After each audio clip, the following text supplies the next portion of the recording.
La situación actual del país desde la mirada del Instituto Boliviano de Comercio Exterior. Nos acompaña en este momento en entrevista el licenciado Gary Rodríguez, gerente del IPSE, para hablar acerca de este tema. Gary, ¿cómo está? Un gusto saludarlo como siempre. ¿Cuál es el panorama que podemos leer desde el IPSE en este momento, la situación actual? Nuevos bloqueos anunciados por el sector transporte exigiendo gasolina, del dólar en el país. Muy buenos días, Evelyn, por su intermedio. Un gran saludo a la audiencia de tu programa. Bueno, yo creo que todos los bolivianos estamos compartiendo la misma preocupación en relación a la situación económica del país y en particular del comercio exterior, del cual hace parte del transporte pesado, que es el que se está manifestando en este momento, con un lanzamiento de un anuncio de que el 17 de junio estarían por bloquear al país, pero además las fronteras. Queriendo entender su posición, está la preocupación de la escasez de dólares. Ellos dependen, al igual que todos los prestadores de servicios, de comercio, del sector productivo, de las importaciones para sus unidades de transporte, para sus repuestos, etcétera. Y la segunda preocupación tiene que ver con el normal abastecimiento del diésel, a lo cual yo voy a añadir una situación adicional que se está viendo en el comercio exterior y que también impacta sobre el sector del transporte, y es la disminución de la carga que están experimentando los colegas del sector del transporte internacional, transporte pesado.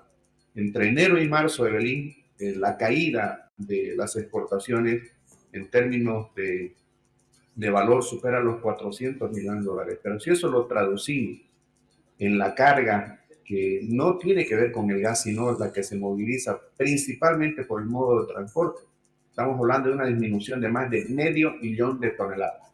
Entonces, la situación del sector verdaderamente es complicada. Ellos viven día a día de lo que transportan. Ahora, lamentablemente, hay sectores que están impactados negativamente. El caso de la soya, por ejemplo. Según el INE, entre enero y marzo, más de 130.000 toneladas de soya comparativamente al año pasado no han salido. Entonces, eso es de transporte que están paradas.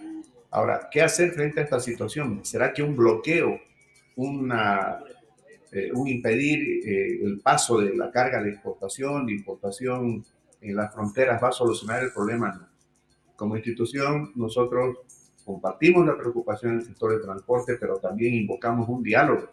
Y ese diálogo lo ha pedido el sector al primer mandatario para antes del 14 de junio. Eso es lo que ha manifestado públicamente.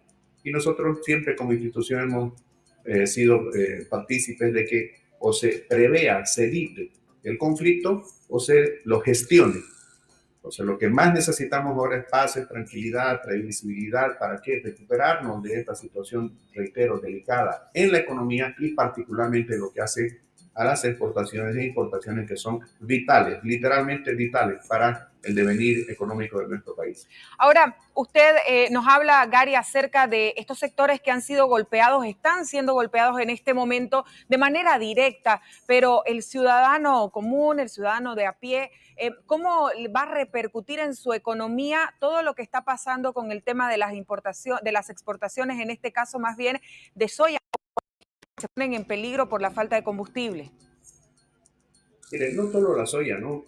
La soya está en lo último de la cosecha, más bien es la zafra cañera, pero también la siembra de invierno para eh, garantizar que el año agrícola sea normal.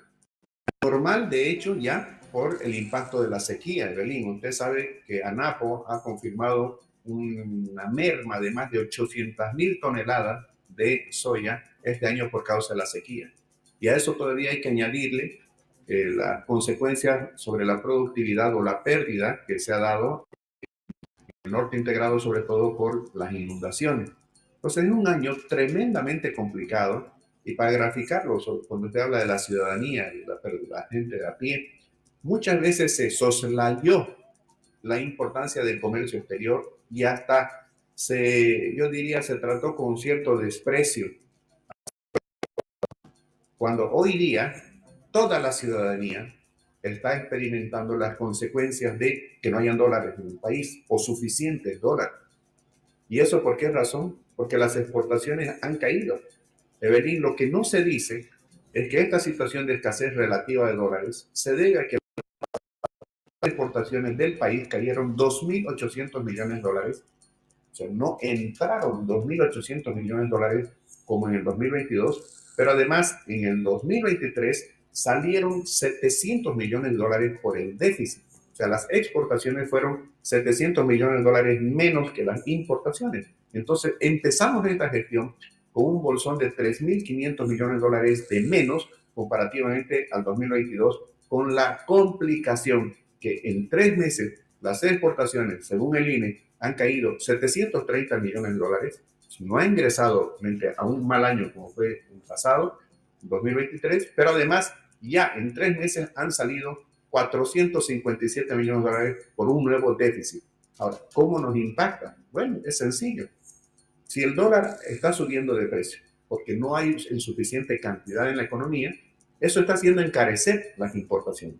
Y cuando encarece la importación de vehículos, la importación de equipos de transporte, de bienes de capital, de insumos, incluso bienes de consumo directo, es lógico que ese mayor costo de importación se traslada a los precios y estamos viendo las consecuencias. Si no, la escasez, que por no haber la suficiente cantidad del producto, ¿no? Ha habido la gran preocupación con el sector de fármacos y también ahora con los insumos agrícolas, agropecuarios.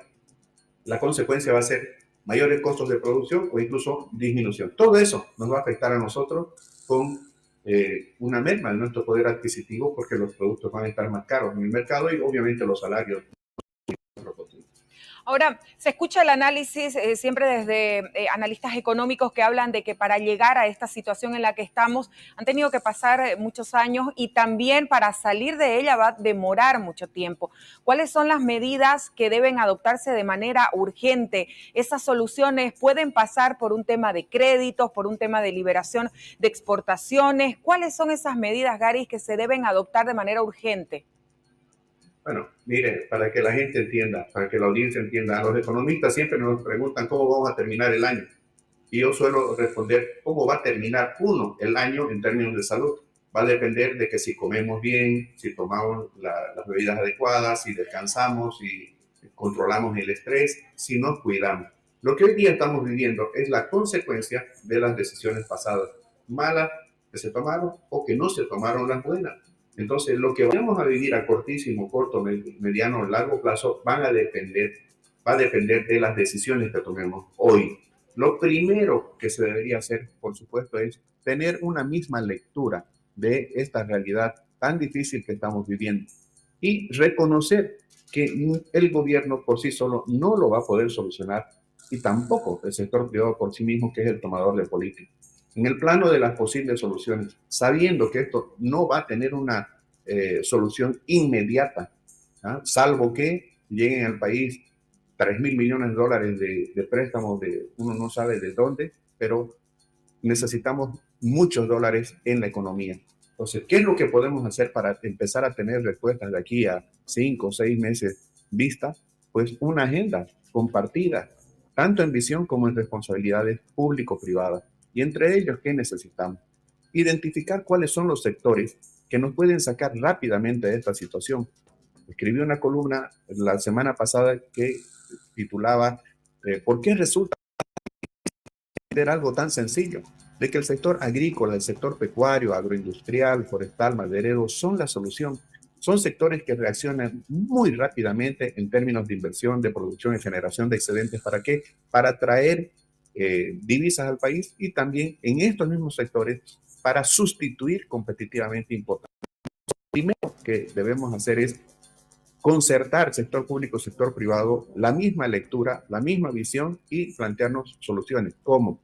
Si el agro, el sector ganadero, son la solución, la agroexportación, el sector forestal, primero hay que garantizar la seguridad jurídica. Eso significa que no deben haber avasallamientos, que se deben impedir los bloqueos.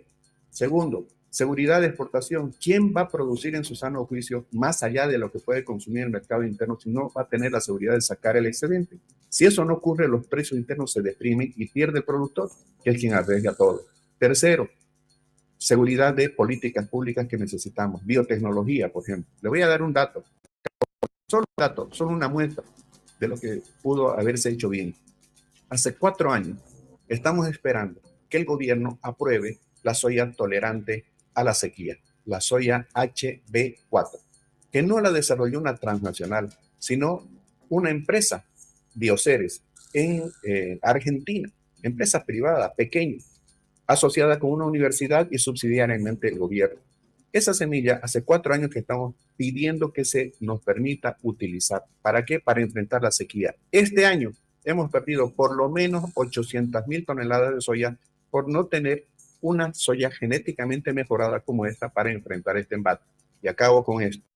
Hace un mes y medio atrás, China, la China comunista, aprobó la soya HB4, teniendo todos los científicos, todo el dinero del mundo, siendo la segunda potencia económica mundial, la primera exportadora, la segunda importadora del mundo, con toda esa grandeza de China, aprobó la semilla argentina. Entonces, hay que tomar medidas de orden práctico sobre la base de qué, de la confianza, porque si vamos a continuar con un divorcio en cuanto a la visión y, por supuesto, a la acción, no vamos a tener resultados a corto plazo. El gobierno, ojalá también aquí ayude a la oposición, necesita recursos. Los recursos necesariamente a través de créditos internacionales o nuevos créditos que se generen para soportar su balanza de pagos. Y en lo que respecta al sector privado, necesidades urgentes de atender en términos de políticas. Le he mencionado solo un par: seguridad jurídica, seguridad de mercado, libre exportación, y la tercera, ideas públicas que el sector está demandando. Gracias, Gary. Gracias por habernos acompañado, como siempre, su análisis acertado y también esperando las respuestas por parte de las autoridades nacionales a estos temas que demandan también en todo el país. Que tenga muy buenos días. Gracias. Muchísimas gracias por la entrevista. Un abrazo. Bendiciones. Gracias. Continuamos nosotros con más a esta hora de la mañana en Levántate Bolivia.